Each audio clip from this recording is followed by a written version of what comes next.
Hello everyone, welcome to new information new guidance channel.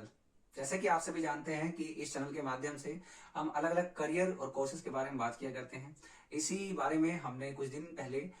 CUET UG के बारे में एक वीडियो डाली थी। वहां पर एक बच्चे का कंसर्न था कि जस्ट काइंडली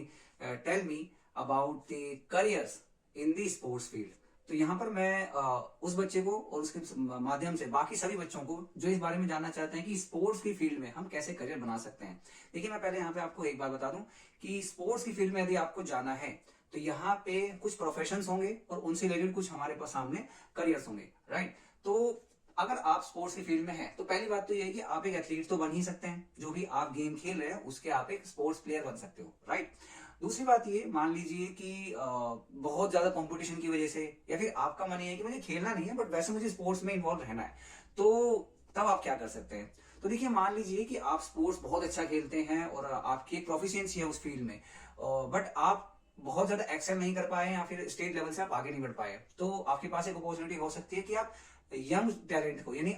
नए आने वाले बच्चों को आप पर्सनल कोचिंग या फिर एक एकेडमी में जाकर कोचिंग दे पाए। कई जगह क्या होता है कि ना कुछ लोग जो अफोर्ड कर पाते हैं वो पर्सनल लेवल पर अपने कोचेज को अफोर्ड कर पाते हैं, ताकि एक जिस तरीके से हम ट्यूशन पढ़ते हैं वैसे ही हम स्पोर्ट्स की फील्ड में भी कोचिंग ले पाए इंडिविजुअली और अपनी जो प्रोफिशिएंसी है, अपनी जो स्किल्स है उसे डेवलप कर पाए। और इसके अलावा अगर किसी एकेडमी में कहीं पे लगता है कि आपके पास में कुछ वैकेंसी है, कुछ पोस्ट हैं, आप वहां पे अप्लाई कर सकते हैं to be a coach, right. आगे इसके अलावा अगर हम बात करें, एक डेटा स्पेशलिस्ट भी हमारी स्पोर्ट्स की टीम में होते हैं, जिनका काम ये होता है कि वो ये देखेंगे कि डेटा किस टाइप का रहा है किसी टीम के बारे में, किसी स्पेसिफिक प्लेयर के बारे में। जैसे कि मान लीजिए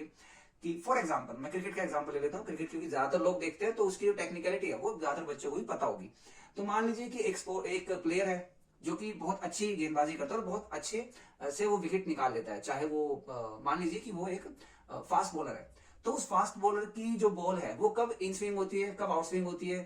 किस टाइम पे वो राउंड द विकेट जाके बॉल डालता है और उसकी इन स्विंग होती है, आउट स्विंग होती है, उस टाइम पे उसकी फिंगर्स की क्या लोकेशन होती है बॉल पे। हम ये स्टडी करते हैं एक डेटा एनालिस्ट की हेल्प से, क्योंकि वो हमें ऐसे वीडियोस निकाल देता है कि देखिए इतनी बार जब वो राउंड द विकेट आता है या इतनी बार जब उसकी फिंगर की पोजीशन ऐसी होती है बॉल पे तो वो स्विंग करती है या फिर वो यॉर्कर मारने की कोशिश करता है, राइट। बिल्कुल ऐसे ही बैट्समैन की भी कुछ अंडरस्टैंडिंग होती हुई कि भाई अगर वो इस टाइप से पैर नीचे कर रहा है और अपना हाथ को इस तरीके से कर तो मे बी वो एक पर्टिकुलर टाइप का शॉट ले। तो ये क्या हुआ कि आप एक डेटा एनालिस्ट भी बन सकते हैं अगर आपका स्पोर्ट्स के साथ साथ डेटा की जो अंडरस्टैंडिंग है वो भी आपकी बेटर हो। इसके अलावा अगर हम थोड़ा सा आगे जाएं तो क्योंकि स्पोर्ट्स पर्सन के लिए डाइट और न्यूट्रिशन का एक बहुत इंपॉर्टेंट रोल होता है, क्यों किस टाइप की डाइट ले रहा है, किस टाइप का न्यूट्रिशन ले रहा है और फिर एक्सरसाइज किस टाइप की कर रहा है, तो उसके एक्सपर्ट भी as a diet nutrition expert भी आप वहां पर जा सकते हैं। इसके अलावा अगर हम थोड़ा सा आगे जाएं तो आपको देखने के लिए मिलेगा कि यहाँ पे कुछ रिसर्च और एनालिसिस भी होते हैं, जो कि डेटा वाले की बात हमने की, लेकिन उसमें थोड़ा सा हम रिसर्च की बात भी कर सकते हैं कि कैसे अलग अलग फील्ड्स में, अलग अलग स्पोर्ट्स में जब हम खेलते हैं तो वो हमारी बॉडी को कैसे अफेक्ट करता है, या फिर अगर हम अपनी जो फिजियोलॉजिकल परफॉर्मेंस है तो ऐसे क्या क्या चीजें करें जिससे कि हमारी जो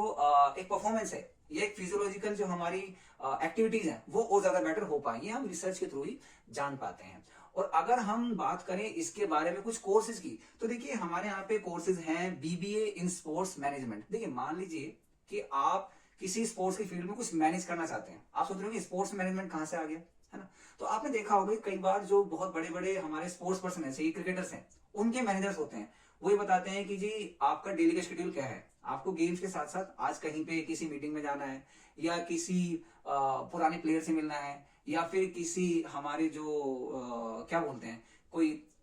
कोई सोशल पार्टी कोई हो रही है, कोई सोशल फंक्शन हो रहा है या फिर कोई पॉलिटिकल लीडर है उनसे मिलना है। तो इस टाइप की जो भी एक्टिविटीज हैं उसको एक पर्सन मैनेज नहीं कर पाता है, ठीक है। अब एक मान लीजिए कि कोई एक पर्सन स्पोर्ट्स पर्सन है, बहुत बड़ा स्पोर्ट्स पर्सन है, राइट। अब उसके पास तो दिन में 10,000 फोन आ जाएंगे, तो वो अकेले अपने पास तो नहीं रखेगा ना अपना फोन, तो किसी को मैनेज करने के लिए देगा। तो इस टाइप की कुछ चीजें मैनेज करने वाली होती है, जैसे कि टीम को मैनेज करना है, एक जगह से दूसरी जगह कैसे उनको एक्सपोर्ट करना है, राइट। उनके लिए बस का मैनेजमेंट कौन करेगा, उसके अलावा वहां पे उनका रहने का जो सिस्टम है या फिर हॉस्पिटलिटी किस चीज की रखनी है, किस टाइप की रखनी है, तो ये सारी चीजें हमारी बीबीए इन स्पोर्ट्स मैनेजमेंट में हम सीख सकते हैं। इसके अलावा हमारे पास कुछ कोर्सेज ऐसे भी हैं, जैसे कि मान लीजिए डिप्लोमा इन स्पोर्ट्स कोचिंग। तो मैंने जैसे कि बात की थी कोचिंग के बारे में कि भाई आप अगर गेम खेलते हैं, आपकी स्पोर्ट्स नॉलेज बहुत अच्छी है, प्रोफिशिएंट है आप, तो आप क्या कर सकते हैं, अपनी जो एक अंडरस्टैंडिंग है कि कैसे मैं कोचिंग दे सकता हूँ, उसको एनहांस करने के लिए आप डिप्लोमा इन स्पोर्ट्स कोचिंग करके और कहीं पे आप as a personal trainer, personal coach या फिर किसी एकेडमी में आप एज अ कोच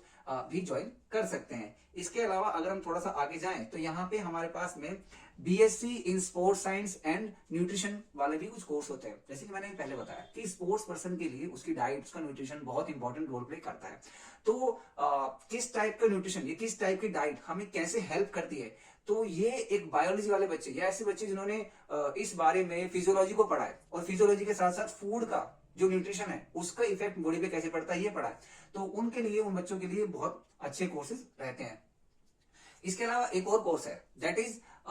एमए और एमएससी इन स्पोर्ट्स साइकोलॉजी। आप सोच रहे हैं स्पोर्ट्स साइकोलॉजी क्या होती है। देखिए, मान लीजिए कि मैं एक बैट्समैन हूं, पिछले 10 मैचेस में मैं बहुत अच्छा स्कोर नहीं कर पा रहा हूं, मैं डक पे जा रहा हूं या मैं 1, 2 या 10 रन स्कोर कर रहा हूं, और मेरे जो प्रशंसक हैं, मेरे जो फैंस हैं, they expect me to score high और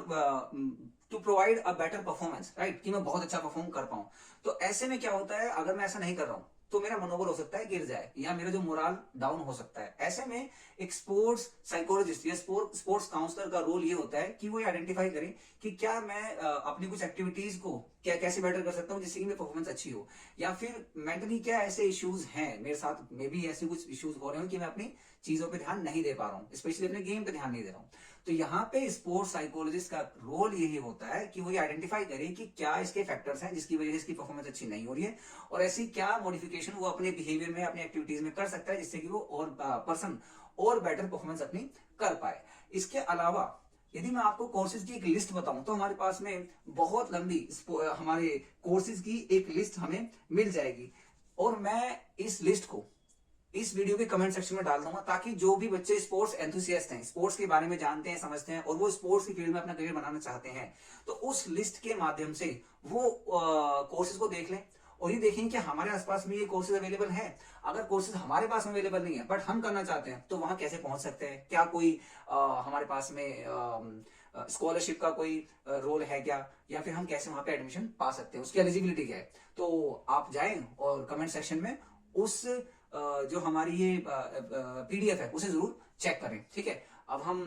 इस वीडियो को यहीं पे समाप्त करते हैं। यदि आपका कोई भी कंसर्न होता है, कोई भी डाउट होता है किसी भी करियर से संबंधित, किसी भी एरिया से संबंधित, किसी भी फील्ड से संबंधित, आप उसे यहाँ पे जरूर मेंशन करें सो दैट हम टाइम मिलते ही जल्दी उस पर एक वीडियो बना करके आपका एक डाउट क्लियर कर पाए। तो थैंक यू सो मच, ये वीडियो यहीं तक थी। अगर आपको वीडियो पसंद आई हो जस्ट डू लाइक इट, और यदि आपके आसपास में कोई ऐसे बच्चे हैं जो इस वीडियो से फायदा ले सकते हैं, आप उन्हें जरूर शेयर करें। Thank you so much. अगर आप नए हैं तो इस चैनल को जरूर सब्सक्राइब करें। Good bye.